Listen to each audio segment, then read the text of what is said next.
반갑습니다. 지난 영상을 통해서는 설명문 유형의 문제를 같이 풀어보았습니다. 오늘 영상을 통해서는 새로운 문제를 이용하여서 설명문 유형의 문제를 같이 풀어보고 진도를 마무리하도록 하겠습니다. 영상을 시청하시기 전 먼저 문제를 짧게라도 풀어보시고 설명을 들으시면 더 효과적일 것 같습니다. 문제부터 보시죠. 과거에 비해서 학생들은 그들의 선생님을 존경하지 않는다에 대해서 찬성, 반대를 묻습니다. 역시나 단순히 토픽의 장점을 쓸 수 없는 문제이니까 설명문을 쓰시는 경우 찬성, 반대 무엇을 고르셔도 상관없습니다. 개인의 믿음과 상관없이 이유를 더 서술하기 쉬운 쪽으로 가닥을 잡으시면 됩니다.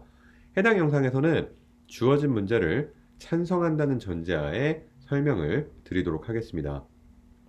우선 서론부터 같이 써보도록 하겠습니다. 설명문의 경우 두 번째 화제 제시 문장 템플릿을 이용하시고 주어진 문제만 잘 서술해 주시면 됩니다. 이제 주장 서술 공간으로 가보도록 하겠습니다. 화면과 같이 본인 입장은 그대로 서술하시면 됩니다. 그 이유 두 개의 빈칸은 장점이 아닌 이유를 서술하셔야만 합니다. 미리 만들어진 답변을 보시면은 오늘날은 다양한 배움의 기회가 존재한다. 그리고 선생님들은 더 이상 엄격하지 않다 정도의 문장이 서술이 되어 있습니다. 어떤 이유를 쓸까 정답이 정해져 있진 않지만 틀리지 않은 두 가지 이유를 잘 만들어내셔야만 하고 다양한 아이디어 중 추 예시를 더 쓰기 쉬운 아이디어를 고르시면 좋을 것 같습니다. 이제 결론 단락을 먼저 보도록 하겠습니다. 화면 바꿔드릴게요.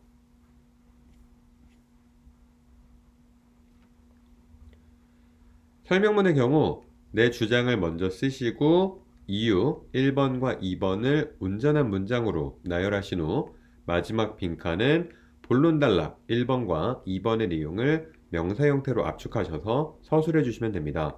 항상 강조하는 것처럼 점수가 아주 높게 필요하지 않은 학생분들은 화면의 글처럼 paraphrasing에 너무 신경 쓰지 않으셔도 괜찮습니다. 이제 화면을 바꿔서 첫 번째 본론 단락을 보도록 하시겠습니다.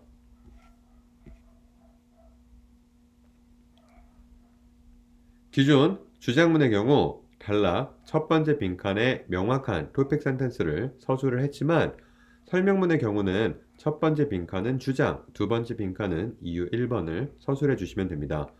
서론에서 브레인스토밍만 잘 됐다고 하면은 여전히 본론 단락의 첫 번째 문장은 무조건 틀리지 않고 쓸 수 있으며 마지막 요약 문장도 마찬가지일 것입니다. 이제 예시 공간으로 가보시죠. 단도직입적으로 예시를 서술하셔야만 하는데 화면 속에는 3인칭 시점을 유지하며 총 128자가 써 있습니다. 역시나 제가 드린 예시보다는 길이가 조금 짧아도 상관없으며 본인이 단락 첫 번째 서술한 이유에 대해서 조금 더 자세한 부연 설명을 해주시면 됩니다.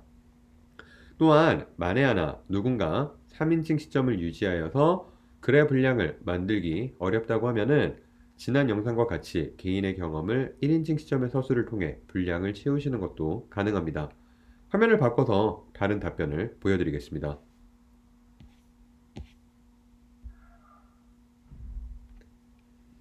화면 속 예시 공간은 개인의 경험이 서술이 되어 있습니다.